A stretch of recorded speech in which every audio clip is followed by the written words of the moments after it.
Hello everyone and welcome to this lovely session and first of all happy children's day to all of you।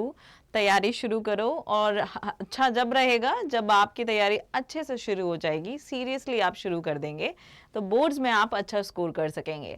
और इसके साथ ही मैं आपके लिए एक और वीडियो लेकर के आ गई हूँ जिसमें आपको पता चलेगा कि आपको अपनी तैयारी को कैसे शुरू करना है, कैसा पेपर आता है, उसके अकॉर्डिंग जो आंसर राइटिंग की जो बैटल है आप उसको जीत सकोगे। ठीक है, so welcome to this lovely session. मैं हूं नीलम, आपकी बायोलॉजी एडुकेटर, और ये चीज़ मैं आपकी आंसर राइटिंग की जो कहानी है या जो स्टेप है, प्रोसेस है, उसको इजी बनाने के लिए ये आपका वीडियो होने वाला है। तो इसे एंड तक ज़रूर देखिएगा कि एक एग्जामिनर या फिर जो क्वेश्चन पेपर बनाता है उसका माइंडसेट क्या रहता है। ठीक है, वो कैसे कैसे बच्चों को टारगेट करके अपना पेपर बनाता है। ऑलराइट, तो चलिए जानते हैं exactly board papers to 10th and 12th आप दोनों के लिए इसको देख सकते हैं। एंड क्योंकि आज है चिल्ड्रंस डे तो इसी के ओकेजन पर आप सभी के लिए लाया गया है बहुत अच्छा सा डिस्काउंट, जिससे कि आप अपनी तैयारी में चार चांद लगा सकते हैं। तो पढ़ो और पढ़ लिख करके तरक्की करो, आगे बढ़ो। राइट, तो आप यूज करना coupon code NEE20 to avail the maximum discount. ठीक है, आपको मैक्सिमम डिस्काउंट मिल जाएगा, तैयारी बहुत अच्छे से शुरू होगी।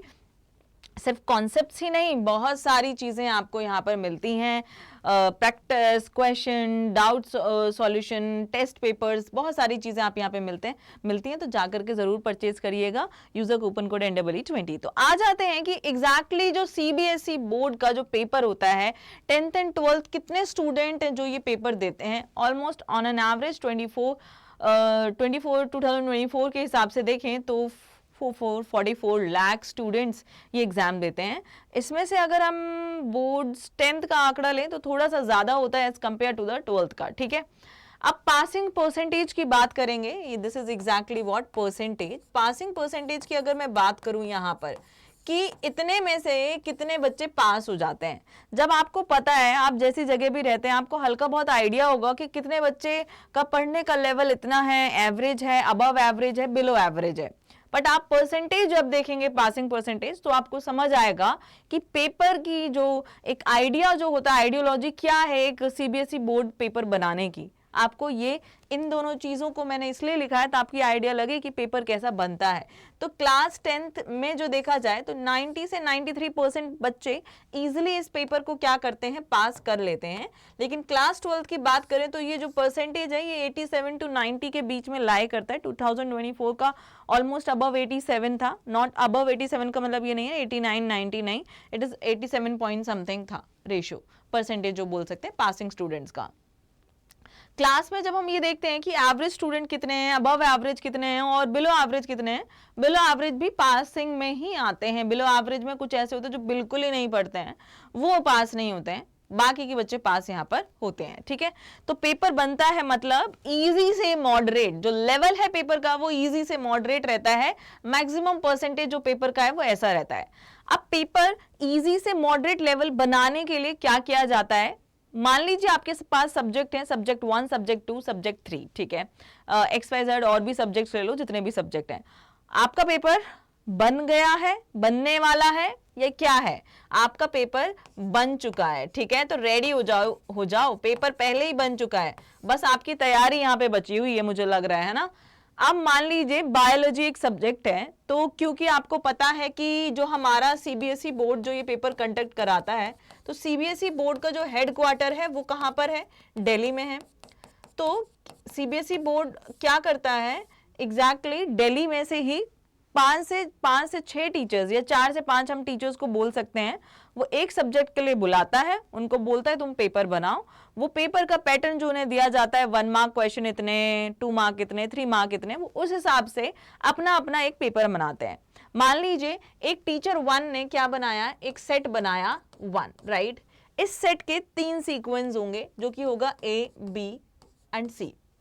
अब ये इतने टीचर क्यों लाए गए हैं, कॉन्फिडेंशियलिटी के लिए। इन टीचर को खुद ही नहीं पता रहता कि इनका पेपर आने वाला है या नहीं आने वाला, तो this is to maintain confidentiality, ताकि उनको पता ना चले, लीक ना हो। अब बात आ जाती है, चलिए सेट 1 भी आ गया। अब पूरी क्लास में अगर सेट 1 एक ही तरीके का डिस्ट्रीब्यूट कर दिया, क्वेश्चन 1 इधर, 2 ये वाला, 3 ये वाला, 4 ये वाला, चीटिंग के चांसेस बहुत ईजिली हैं, बहुत ईजिली बढ़ जाते हैं। तो यहाँ पे क्या किया जाता है, सेट 1 के 3 डिफरेंट सेट्स और लाए जाते हैं, ठीक है, ताकि एक बच्चा जो यहाँ बैठा है उसको सेट ए मिले, सेट बी मिले, सेट सी मिले, चीटिंग कम करने के लिए, है ना। आई नो आप लोग चीटिंग करते होंगे या नहीं करते होंगे, मुझे लग रहा है ऐसा नहीं है कि नहीं करते होंगे, काफ़ी बच्चे नहीं करते होंगे बट काफ़ी करते भी होंगे। ये ऑन एन एवरेज हम एक समान मान के सबको नहीं बोल सकते हैं। तो इसी तरीके से इस पेपर के 5 सेट बने, मान लीजिए 1 2 3 4 5 एंड 6, मान लो 6 सेट बन गए। अब बोर्ड अपने आप देखेगा कि उसको कौन सा सेट बना लेना है, वो आगे की सिचुएशन के हिसाब से देखेगा कि मुझे थोड़े से इजी क्वेश्चंस रखने हैं, टफ क्वेश्चंस रखने हैं, कैसे रखने हैं, उसके हिसाब से वो एक सेट चूज करेगा और उस सेट के 3 वो बांट देगा। अब जब पेपर बन जाता है, पेपर आपका ऑलरेडी बन चुका है, पेपर जाकर के एग्जामिनेशन हॉल जो एग्जैक्टली जहाँ पे पेपर रखे जाते हैं, पेपर बैंक में वो रहते हैं, पेपर बैंक में से जब भी एग्जाम्स होते हैं, पेपर बैंक जहाँ पे उसको बिल्कुल सेफ रखा जाता है, उसके बाद वो हर एक सेंटर पर जाकर के डिस्ट्रीब्यूट कर दिए जाते हैं। क्लियर है। अब चलते हैं आगे कि जो पेपर इजी से मॉडरेट है वो हमें कैसे तय करना है, कहाँ से पेपर बनेगा, कितने क्वेश्चंस हमें कैसे डालने हैं, उसका क्या होता है। अभी देखो इनको कॉन्फिडेंशियल रख रहे हैं, लेकिन ऐसा नहीं इनको सभी बच्चों को फेल करना है। सीबीएसई कभी नहीं चाहती सबको फेल करना, बट सीबीएसई ये जरूर चाहती है कि आपने जितनी मेहनत की है आपको मार्क्स भी उतने मिले, फल भी आपको उतना ही मिले जितनी मेहनत आपने की है। 70 to 80% पेपर जो होता है वो एनसीईआरटी से होता है, क्योंकि जब बुक लगाई गई है एनसीईआरटी तो सभी का ऐसा नहीं होता आईक्यू कि भाई बिल्कुल तुम 4 डालो हर कॉन्सेप्ट में, नहीं, हर किसी का अपने अलग स्किल्स होते हैं। तो बस एक जनरल आपको दे दिया गया है कि आप एनसीईआरटी पढ़ लें, आप अच्छे से पास हो जाएंगे, आप अपने किसी भी स्किल्स, जो भी आपका प्रोफेशन है, पैशन है, आप उसमें ग्रो कर सकते हैं, ठीक है। अगर पेपर को इस तरीके का बना दिया जाता आउट ऑफ बुक तो हर बच्चे को बहुत बुरा फील होता है कि वो कुछ कर नहीं सकता है ना, क्योंकि एट द एंड तो सोसाइटी तो इसी पे जज करती है।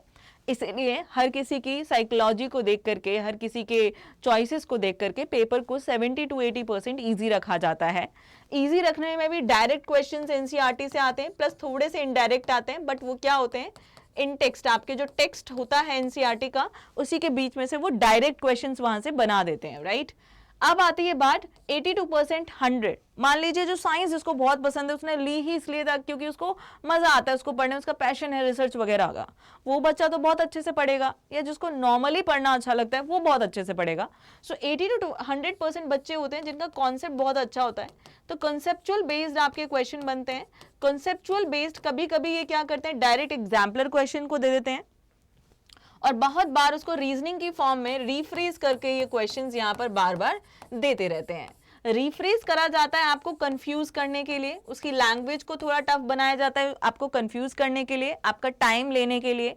पेपर टफ नहीं होता है, it just appears you to tough कि अरे यार टफ है ना। बड़ा सा क्वेश्चन देख दूं 1 मार्क का, आप तो घबरा जाओगे, या तो आप गलत कर दोगे या स्किप कर दोगे। तो वही है, इसमें सिर्फ आपकी नॉलेज नहीं, आपका कॉन्फिडेंस, आपकी जो पेशेंस है, आपका जो माइंड का जो वो रहता है ना कि कैसे आप एक पेपर को अप्रोच करते हैं, वो सभी चीज़ें यहाँ पे देखी जाती हैं। तो आप में से जितने बच्चे हैं जिन्होंने जो इनको एनसीईआरटी बहुत ईजी लगती है कि हम पढ़ लेंगे और अभी पढ़ा नहीं है तो कर लो, आपको कोई दिक्कत नहीं है, आप इतना तो बहुत आराम से स्कोर कर लोगे, और थोड़ा सा और जोर लगा लो तो आप 85 to 90 बहुत ईजिली क्रॉस कर सकते हो। 85 ठीक है, 85 बहुत ईजिली पहुंच सकते हो अगर आप एक सिंसियर स्टूडेंट हैं, मतलब टाइम आए तो पढ़ लेते हैं अच्छे से, ठीक है। तो ये था पेपर बनने का तरीका, पेपर इसी तरीके से बना जाता है, बहुत कोई यहाँ पर वो नहीं है, बस आपको उसी तरीके से खेलना है। अब आपको पता चल गया पेपर किस तरीके से आता है, आपको वैसे ही स्ट्रेटेजी बनानी है अपनी पढ़ाई के लिए। एंड अगर आपको कोई भी डाउट है, कोई भी इश्यूज है, you can just mail me here. And आप चाहते हैं मैं किसी और तरीके की वीडियो लाऊं जिससे कि आपकी हेल्प हो सके, तो आप मुझे ज़रूर बताइएगा कमेंट बॉक्स में लिख करके, ठीक है। एंड आपको किसी भी तरीके की कोई क्वायरी है, आप मुझे neelam.rajput@247.com पर आप मुझे मेल कर सकते हैं। आप यूज़ कर सकते हैं coupon code NEE20 to avail the maximum discount, क्योंकि यंग माइंड बिग ड्रीम्स, तो लर्न करें और आगे जा कर के बढ़ें। आपको सारी चीज़ें यहाँ पर आप मंजिल प्रो परचेज कर सकते हैं। अगर आप CUT एस्पिरेंट्स भी हैं ठीक है। तो मंजिल प्रो में क्या है, आपको सारा recorded content, live recorded content जो है, डिटेल लेक्चर आपको मिलेंगे। आपका टाइम वेस्ट नहीं होगा कि इधर को मैम किसी बच्चे ने कुछ बीच में पूछ लिया है, किसी ने कुछ पूछ लिया, आपको क्वेश्चंस मिलेंगे सारे के सारे। और इसका प्राइस आप देख करके चौंक जाएंगे। तो प्लीज़ जा करके अड्डा स्टोर पर ज़रूर चेकआउट करिएगा। अगर आप चाहते हैं मैं आपको थोड़ा सा गाइड कर दूँ तो डोंट वरी अबाउट इट। लीजिए, यहाँ पे आपको क्या करना है, अड्डा 24/7 टाइप करना है। ये रहा अड्डा 24/7। इधर जाएंगे आप अड्डा के स्टोर पर, ये रहा UGPG entrance, CUT UG, suppose कर लीजिए आप महापैक। कोई भी बैग परचेज कैसे करना है आप ऐसे देख सकते हैं। मान लीजिए आप साइन बाय के स्टूडेंट हैं, आपको बाय नाउ पर क्लिक करना है। इधर जाइए, NEE20 आपको कूपन कोड यूज़ करना है to avail the maximum discount. आपको ये 6000 का समथिंग पड़ेगा। तो काफ़ी सही है। 6000 में आपको महापैक का मतलब है जितने भी बैचेस, अगर हम कुछ short, crash, anything we are launching, everything you will get access of everything. ठीक है, तो ये है महापैक का मतलब। बाकी आप अड्डा ऐप नीचे दिए गए लिंक से डाउनलोड करें, आपको पता चल जाएगा और भी क्या हमारे पास डिफरेंट कोर्सेज हैं जो कि आपकी हेल्प कर सकते हैं। So thank you so much and happy children's day once again. Do let me know in the comment box what other things you want to know. So have a great day ahead.